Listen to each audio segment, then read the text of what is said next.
इनका भाषण हो रहा था आपके बीच में,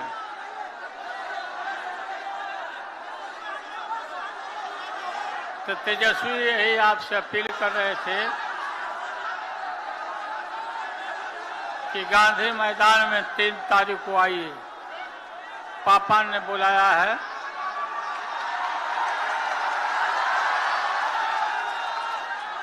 और 10 दिन तक आपके आंगन में, आपके खेत और खलिहानों में तेजस्वी यादव बिना सोए हुए घूमते रहे। हमने ताकत दिया, लोगों को ताकत दिया। इसी गांधी मैदान में सभी छोटी छोटी जातियों का सम्मेलन कराया, जातीय सम्मेलन, सबको बुलाया, यहाँ सबसे भाषण कराया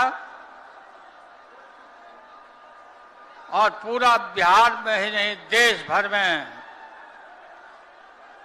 गरीबों को जो अधिकार दिया, मंडल कमीशन लागू कराया। इस मंडल कमीशन का नतीजा हुआ कि आज कोई भी जो अपने को बड़े आदमी कहते, गरीबों की तरफ आंख नहीं दिखाता। सुनो ना भाई,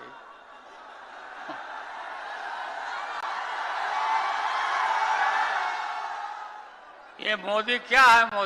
मोदी कोई चीज है क्या? ये नरेंद्र मोदी आजकल परिवारवाद पर हमला कर रहे हैं। अरे भाई, तुम बताओ ना कि तुमको क्यों परिवार में कोई संतान नहीं तुमको हुआ, बताओ।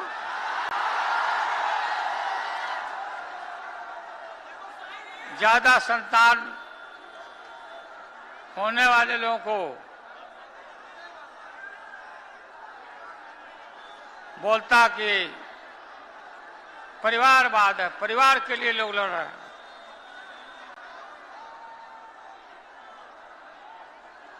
तुम्हारे पास परिवार नहीं है,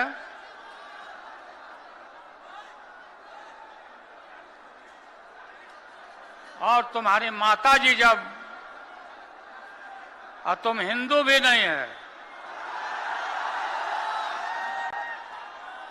तुम्हारी माताजी का जब देहावसान हो गया तो हर हिंदू अपने मां के शोक में केस दाढ़ी बनवाता, दाढ़ी छिलवाता। क्यों नहीं छिलवाया, बताओ? क्यों नहीं छिलवाया? तेजस्वी काफी मेहनत कर रहा। मैं देख रहा हूं कि आप लोग इतना ताकत दिया, लोगों को रोजी रोजगार, नौकरी दिया। तेजस्वी, हम रोज पूछते थे कि आज कितना दिया, आज कितना दिया।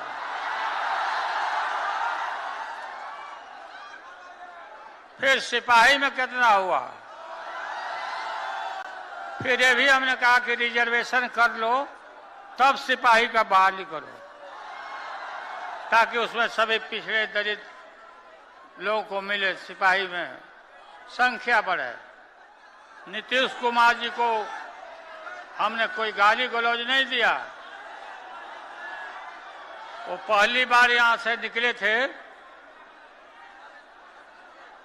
तो हम उनको कोई गाली नहीं दिया, उनको यही कहा कि ये पलटू राम है, नहीं पलटना चाहिए था। लेकिन दोबारा हमसे गलती हो गई, तेजस्वी से गलती हो गई, दोबारा ही पलट गए नरेंद्र मोदी के पैरों के नीचे चले गए।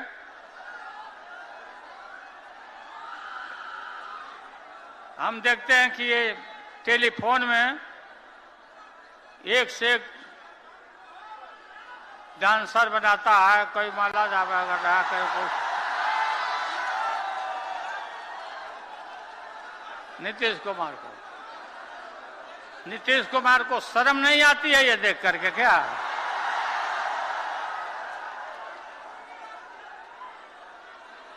दिन में पेट को उगरा रहे हैं,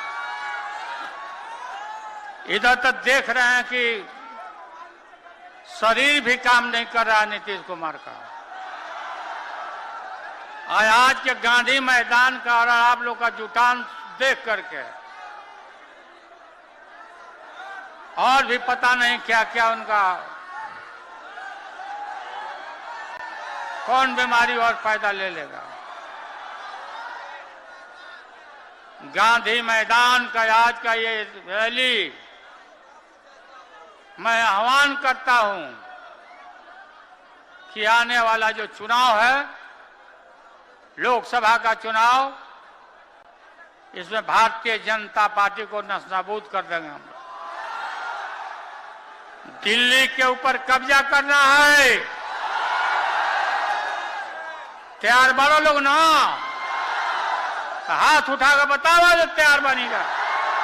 उठाए रहिए जब तक नरेंद्र मोदी नहीं देख लेता। देखो देखो नरेंद्र मोदी,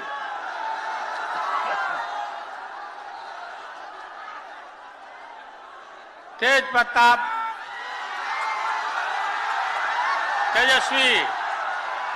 तेजस्वी को और मजबूत करना है।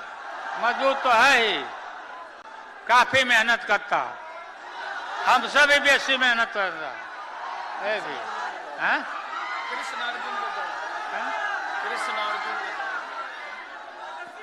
मार्ग नहीं जाओ, सब लोग को आह्वान के सब लोग जाएगा, सब लोगों से तेज प्रताप और तरुण।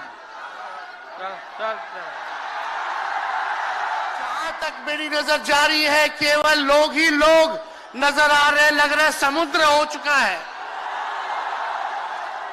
मैदान में तो इतने लाखों लाख, 10 लाख से ज्यादा लोग आ गए, लेकिन सड़कों पर पटना के कई लोग अभी बाहर फंसे हुए हैं। प्रशासन ने रात भर तंग किया, लेकिन फिर भी आप लोगों ने मजबूत इरादे के साथ आप सब लोग यहां आए, तो आप सब लोगों का हम धन्यवाद करते हैं। 3500 किलोमीटर हम लोगों ने 10 दिन में पूरे बिहार घूमने का काम किया। आप सब लोग जानते हैं चाचा जी पलट गए, लेकिन पलट गए तो जहां भी रहे सुखी रहे। आप लोग तो जानते हैं, हम आपसे पूछना चाहते हैं, सबसे पहली बार आपने किसके मुंह से सुना था 10 लाख नौकरी का? पटना में, बिहार में पोस्टर लगवा रहे हैं नीतीश कुमार जी। हमारे आदरणीय हैं, हमारे चाचा हैं, हम उनका आदर करते हैं, सम्मान करते हैं, बुजुर्ग हो गए हैं, लेकिन पोस्टर लगवा रहे कि रोजगार मतलब नीतीश कुमार। ये वही नीतीश कुमार जी हैं जब 2020 में हमने वादा किया था कि 10 लाख सरकारी नौकरी देंगे, तो मुख्यमंत्री जी ने कहा था कहां से आएगा पैसा? अपने बाप के पास से ला करके वेतन बांटेगा? असंभव है। सोचो, जो 17 साल में नहीं हुआ, उसी मुख्यमंत्री से, उन्हीं के हाथों 17 महीनों में हमने इसी मैदान में लगभग 5 लाख लोगों को सरकारी नौकरी हम लोगों ने दिलवाने का काम। इतना भी दबाएंगे, तेजस्वी खड़ा है आपकी लड़ाई में, आपको आपका अधिकार दिला करके रहेगा। तो इस लड़ाई में साथ है कि नहीं है? दोनों हाथ उठा के बताइए। अगर आप साथ दोगे तो तेजस्वी मर मिटने को तैयार है आपके लिए। कुछ लोग कहते रहते हैं कि माई की पार्टी है, मुसलमान यादव की पार्टी है। हम कहना चाहते हैं माई के साथ साथ बाप की भी पार्टी है। ये माई बाप की पार्टी है। बी से बहुजन, ए से अगड़ा, दूसरे ए से आधी आबादी महिला और पी से पुअर यानी बाप, यानी माई बाप ए टू जेड की पार्टी है ये। और माई बाप हमारी जनता है, आप ही हमारी ताकत है। आरजेडी का मतलब, मोदी जी कुछ भी कहते रहे, लेकिन आरजेडी का मतलब है आर से राइट्स यानी अधिकार, जे से जॉब मतलब नौकरियां, और डी से डेवलपमेंट मतलब विकास, यानी अधिकार, नौकरियां, विकास, राइट्स, जॉब, डेवलपमेंट। ये है आरजेडी का मतलब। कि लोग जगह जगह तोड़ फोड़ करते रहते हैं, स्थिर सरकारों को तोड़ लिया जाता है। अरे कुछ विधायक इधर से उधर कर दे, कोई फर्क नहीं पड़ने वाला है, लेकिन जनता को कहां से खरीदेंगे? जनता जवाब देगी, जवाब दीजिएगा ना। कुछ लोग डर के कारण, कुछ लोग लालच के कारण घुटने टेकते हैं मोदी जी के आगे, भाजपा के आगे, लेकिन मुझे गर्व है अपने पिता पर कि कितने बड़े से बड़ी भी विपदा आई, कितना भी डराया गया, कितना भी कोशिश किया झुकाने का, लेकिन हमारे पिता ने लड़ने का काम किया, कभी झुके नहीं, कभी डरे नहीं। और हम विश्वास दिलाते हैं जब लालू जी नहीं डरे तो उनका बेटा डरेगा। लड़ेंगे आखिरी सांस तक, ये विचारधारा की लड़ाई है। जी को ईडी का समन, अभी देखिए उत्तर प्रदेश में गठबंधन हुआ, हमारे बड़े भाई को तुरंत सीबीआई के लोग आ गए, अखिलेश जी को समन भेज दिया। हमारे तो पूरे परिवार को समन भेजा ही, लेकिन हम लोग डरने वाले लोग नहीं हैं। ये बीजेपी के आईटी सेल वाले लोग से हम लोग डरेंगे? हम लोग डरेंगे नहीं, ना झुकेंगे। जनता की लड़ाई में जनता के साथ खड़े रहेंगे। हम लोग वॉशिंग मशीन तो सुनते थे, वॉशिंग मशीन, कितना बड़ा से बड़ा भी भ्रष्टाचारी जो होगा वो बीजेपी में जाता है तो उसका धुलाई हो जाता है, साफ हो जाता है। लेकिन बीजेपी वॉशिंग मशीन के साथ साथ डस्टबिन वाली पार्टी हो गई है, कूड़ादान हो गया है, सब पार्टी का कूड़ा जाकर के बीजेपी में चला जा रहा है। इसलिए ये वॉशिंग मशीन के साथ साथ डस्टबिन वाली पार्टी। लोगों ने पिछले बार 40 में से 39 एमपी बीजेपी को जिताया। आज यहाँ बिहार के जिले जिले से हर लोग आए हैं भाजपा के सांसदों से पूछना कि उनके जिला में भाजपा के लोगों ने क्या किया। बताओ, मोदी जी ने कोई कारखाना दिया, कोई नौकरियां दी, पलायन रोका, गरीबी मिटाई, क्या महंगाई कम की? कहां से फिर बिहार को विशेष राज्य का दर्जा देना था, वो भी नहीं दे पाए। जरा सवाल कीजिएगा कि आप कहते थे 2-2 करोड़ रोजगार देंगे, 15-15 लाख रुपया खाता में देंगे, क्या हुआ? इसलिए आने वाले समय में आकलन करके आप लोग निर्णय लीजिए। भाजपा के लोग गोबर को भी गाजर का हलवा देकर के परोस देते हैं, इतना झूठ बोलते हैं ये लोग। बताओ, गोबर को गाजर का हलवा बना करके दे देते हैं, परोस देते हैं। झूठा लोग है ये लोग। इसलिए कल आए थे प्रधानमंत्री जी, बोल रहे थे हमारे पिता के बारे में, हमको इनडायरेक्ट बोले कि अपने पिता का नाम क्यों नहीं लेता है, अपने पिता का काम क्यों नहीं गिनाता है। मोदी जी, थोड़ा कान खोल के सुनिए। आज इसी बिहार की धरती से हम बोल रहे हैं, कल आपने बोला, आज उसका जवाब देने हम आए हैं। चश्मा साफ कर लीजिए, खोल के ये नजारा देखो, जन सैलाब है। मोदी जी जरा बताइए, 90,000 करोड़ का मुनाफा यूपीए 1 में हुआ था। लालू जी ने ऐतिहासिक काम किया, आज तक रेलवे को मुनाफा नहीं हुआ था। लालू जी ने 90,000 करोड़ का मुनाफा भारतीय रेल को दिया था। थोड़ा आप बता दें, आपने 10 साल में कितना मुनाफा दिया? जनता को दिया, रेलवे को दिया या पूंजीपति को दिया? किसको दिया? रेलवे का निजीकरण कर दिया। अब बात करते हैं कि लालू जी ने क्या किया। जितना कूली भाई था सबको नौकरी देने का काम किया, परमानेंट करने का काम। कितना कूली भाई को क्या किया, जरा वो बता के लिखिए। ये तो लालू जी ने कुल्लर चलवाए, कुल्लर रेलवे में, ताकि कुम्हार भाई सबको रोजगार मिले। ये काम किया लालू जी ने।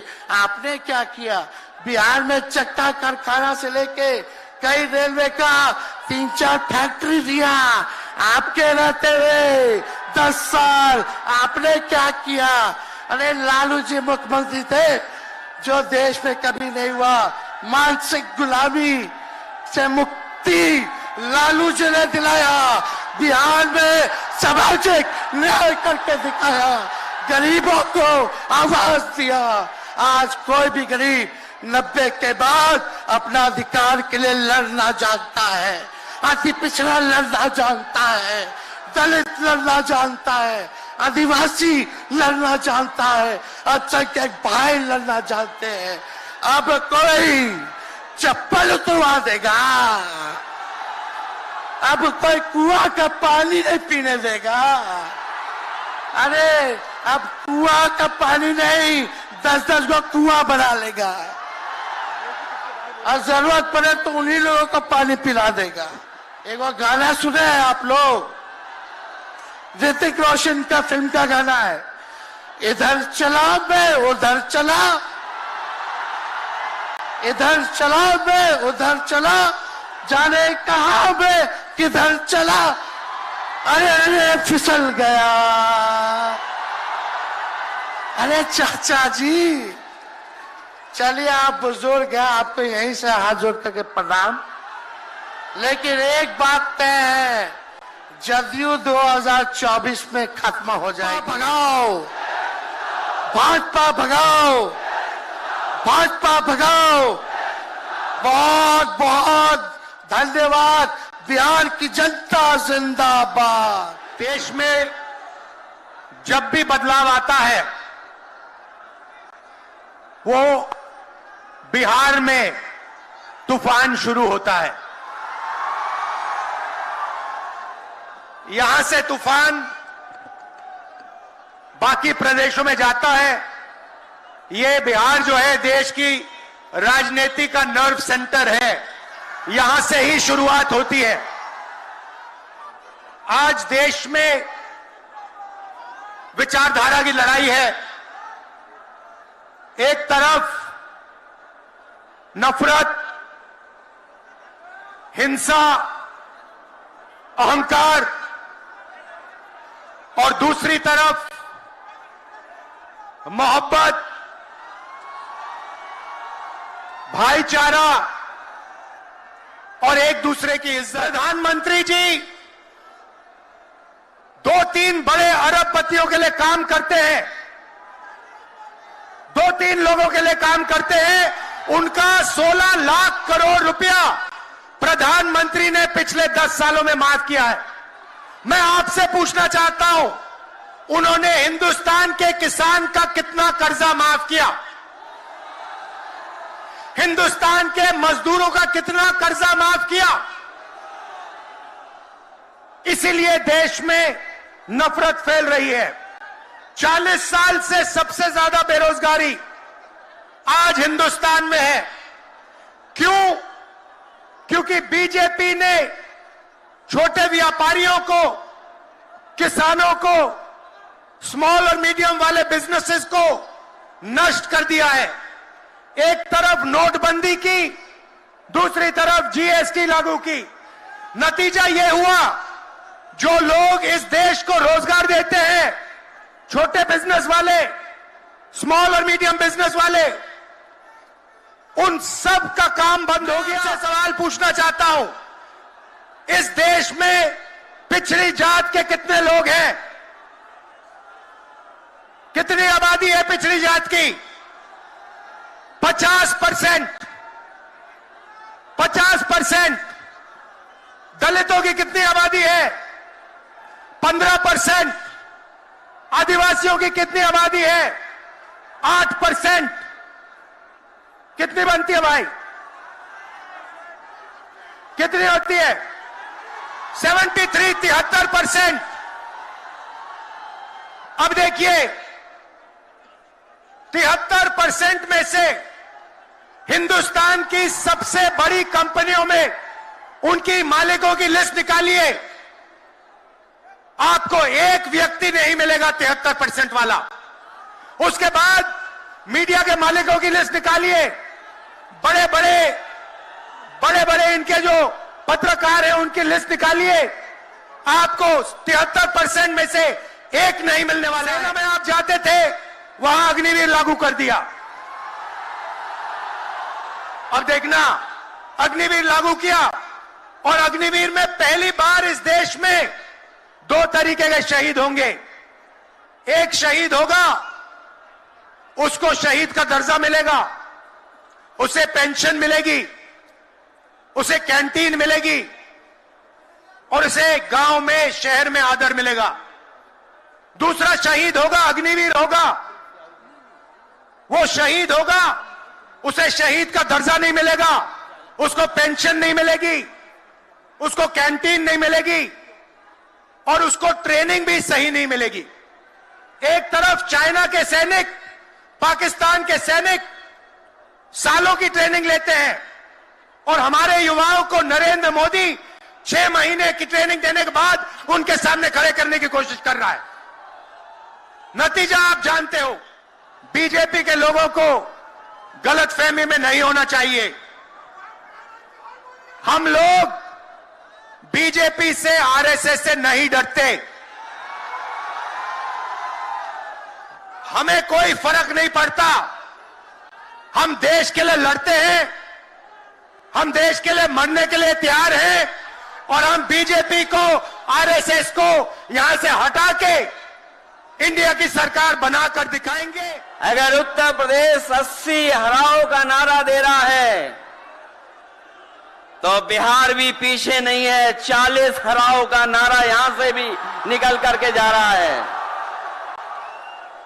और अगर यूपी और बिहार मिलकर के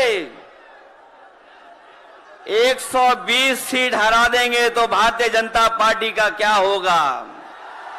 कि 2024 में संविधान मंथन होने जा रहा है। एक तरफ वो लोग हैं जो संविधान बचाना चाहते हैं, संविधान के रक्षक हैं, और दूसरी तरफ वो लोग हैं जो संविधान के भक्षक हैं, संविधान को खत्म करना चाहते हैं। युवती ने जान दे दी। एक बेटी जो परीक्षा में देकर के आई थी, क्योंकि परीक्षा को रद्द कर दिया गया, पेपर लीक हो गया, जिसके कारण उसने आत्महत्या कर ली और कहा कि मां, बाप से मैं माफी मांगती हूं। यह उत्तर प्रदेश में एक घटना नहीं हुई है। उससे पहले भी कई नौजवानों ने, जिनको नौकरी नहीं मिली, उन्होंने अपनी जान दे दी।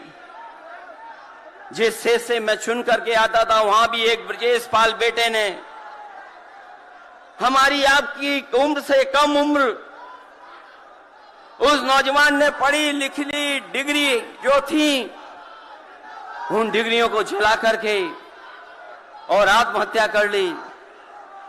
ये हालत है देश की। और वहां तो ये जोश देख रहा हूं यहां मैदान में, ये जो जोश दिखाई दे रहा है, यही बदलाव लाएगा। यही भाजपा को हटाएगा। जब जोशीले नौजवान मिल जाते हैं तो बड़े बड़े लोगों का तख्त हिल जाता है। पहली सूची बीजेपी की आ गई, उस सूची में बिहार बाहर है, बिहार नहीं है उसमें। इसलिए बिहार से वो बाहर जाने वाले हैं, यूपी वाले भी बाहर कर रहे हैं उन्हें। इसलिए मैं आप सबका धन्यवाद देता हुआ और आदरणीय लालू प्रसाद यादव जी का मैं विशेष धन्यवाद दूंगा कि जो इस रैली में पधार करके न जाने कितने लोगों का मनोबल बढ़ाने का काम कर रहे हैं। न केवल यूपी के लोगों का, बिहार और देश के लोगों का मनोबल बढ़ा रहे हैं। और जो तकलीफ और परेशानी उन्होंने जीवन में देखी है वो राजनीतिक देखी है। ये राजनीति की वजह से तकलीफ और परेशानी है। मैं अभी तेजस्वी जी को सुन रहा था, उन्होंने कहा कि एक एजेंसी आ गई। ये एजेंसी इसलिए आई है कि राजनीति में हम लोग हैं और हम लोग अगर इनका मुकाबला न कर रहे होते तो कोई एजेंसी नहीं आती। उन्हें डर है कि ये ताकत मिलकर के, ये गठबंधन बन करके उनको हटाने का काम करेगा। इसलिए मैं आपसे कहना चाहता हूं, 120 हटाओ, देश बचाओ। भाजपा हटाओ, संविधान बचाओ। भाजपा हटाओ, देश बचाओ। भाजपा हटाओ, आरक्षण बचाओ। भाजपा हटाओ, नौकरी पाओ। भाजपा हटाओ, संकट मिटाओ।